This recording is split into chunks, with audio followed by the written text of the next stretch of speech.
అది ధాన్యం గింజ పాలు పోసుకోవాలంటే దానికి అవసరమైన టెంపరేచర్ ఉండాలి. అంటే ఫిబ్రవరి 20 నుంచి 25 తర్వాతనే ఈనాలి వరి, అదే గింజ పడుతుంది.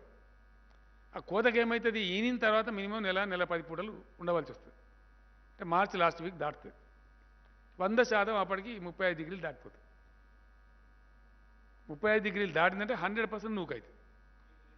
ఏ వెరైటీ అన్నా కానీ, సన్న లేదు, దొడ్డు లేదు, ఏ వెరైటీ వేసినా.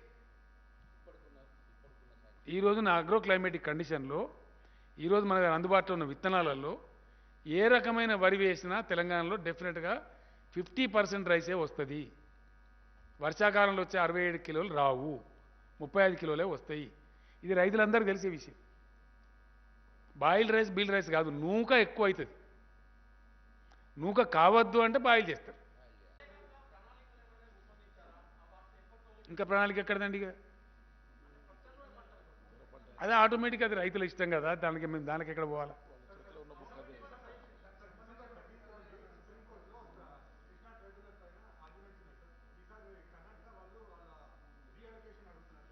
నువ్వు వేరే సబ్జెక్టులకు వెళ్ళిపోయినా కొద్దిగా ఆగిగా లాస్ట్ అయిపోయావు. ఏంది నేను ఏమంటున్నా అంటే, అది రైతులు కూడా ఆలోచించుకోవాలి కదా.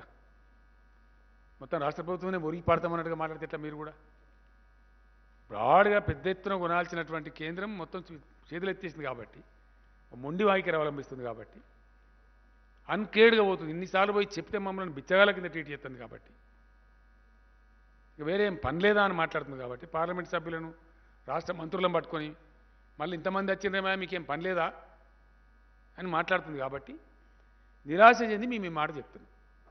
ఇవాళ ఈ రాష్ట్రం నుంచి ప్రాతినిధ్యం వహించే కేంద్ర మంత్రి కూడా ఏం చెప్తాడు? ఏమీ చెప్పడు.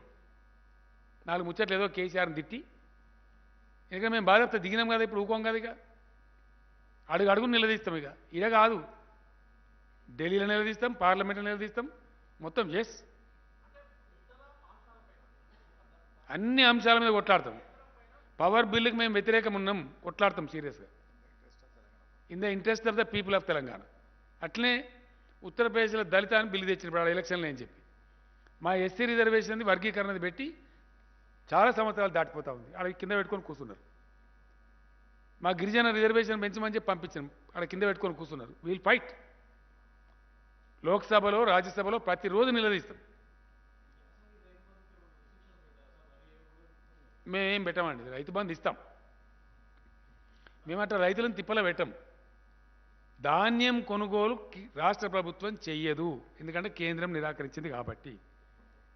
ధాన్యం కొన్నా రాష్ట్రం పెట్టుకునే సమర్థ శక్తి రాష్ట్రానికి లేదు, ఆర్థిక శక్తి లేదు, దాన్ని పెట్టే గోదాముల శక్తి లేదు. నేను స్పష్టంగా చెప్తున్నా, దాచుకుంటలేం కదా. ఎక్స్పోర్ట్ చేసే అధికారం మనకు లేదు, మళ్ళీ కేంద్రం పర్మిషన్ ఇవ్వాలి. ఇవన్నీ ఉన్నాయి కాబట్టి కేంద్ర ప్రభుత్వం కొనుగోలు నిరాకరించింది కాబట్టి రాష్ట్ర ప్రభుత్వం కొనుగోలు కేంద్రాలు ఉండవు.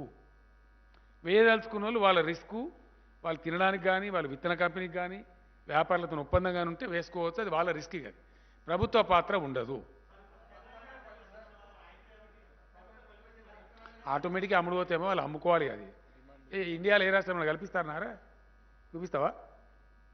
ఇక కొత్త విధానం మళ్ళా బీజేపీ వాళ్ళని అడుగుని వాళ్ళు సేకరిస్తారేమో. బీజేపీ పాలిత రాష్ట్రాలను అడుగు, నా కేంద్ర మంత్రిని అడుగుండి, ఏమైనా గ్యారంటీ ఇస్తాడేమో. ఇప్పుడు బియ్యం కొనమని అన్నావు కదా, మరి వేరే పంటలు ఎత్తాడు కొంటమని అడుగు. పేద ప్రభుత్వం కదా, కేంద్ర ప్రభుత్వం ఇంత పెద్దది కదా.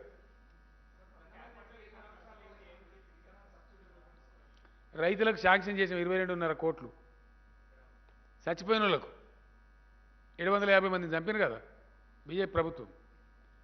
వాళ్ళకి ఇచ్చే 3 లక్షల చొప్పున ఇచ్చే 22.5 కోట్లను క్యాబినెట్ మంజూరు చేసింది. ఇవాళ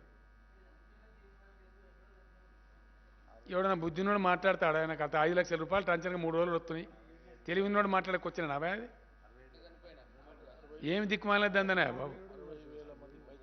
60,000 మంది రైతులకు ఆల్రెడీ కొన్ని కోటాను వేల కోట్ల రూపాయలు వచ్చేసినాయి. ఆల్రెడీ 3,000 కోట్ల పైచీలకు వచ్చినాయి. ఎంటైర్ వరల్డ్లో లేదు. సిగ్గుపడాలి ఇట్లా మాట్లాడే పిసగాడిది కొడుకుడు అంటే వాడు సిగ్గుపడాలి. పిసగాడిది కొడుకే అంటున్నాను నేను, తలకాయలేనోడని. ఈ మస్ట్ బి అన్ ఈడియట్.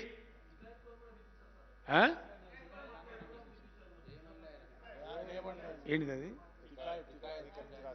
సరే ఆయనకి పాపం ఏదో మిస్ఇన్ఫర్మేషన్ మాట్లాడుంటాడు. నేను చూడలే కూడా ఆయన ఏం మాట్లాడిండు వాస్తవానికి. క్వశ్చన్ ఈజ్ తెలంగాణలో అమలయ్యేటువంటి రైతు బీమా